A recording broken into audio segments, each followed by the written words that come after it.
Thank you so much, Raina. And that leads us nicely into the final question, which is, we are reaching out to 100 companies as part of the SONA 100 campaign to create opportunities for refugees. What would you say to companies considering being a part of this campaign? What would you say are the benefits? I think I'd say there are many sectors that have either a practical labour shortage and or a skills shortage.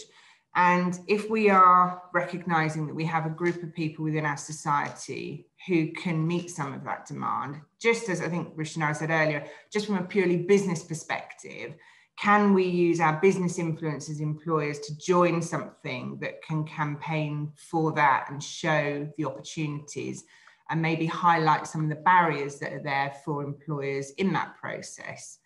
Some of which have been discussed already, and others that it's just sometimes those networks. I think particularly if you're not in a major city, a lot of our locations are across the country in relatively rural areas, smaller towns and cities, not the major ones. So obviously why I contacted you in the first place is trying to contact Choose Love and say, how do we network into someone that can help us not just piecemeal find an odd individual who might stumble across our jobs, but actually work in a more positive and constructive way to try and link in with people where we can make a little bit more of a difference and a change, and maybe improve those networks to improve that employer individual relationship, really. So I think if we can join into something that brings 100 employers together and create something a bit more significant in a collective voice, then that can only again be a win-win.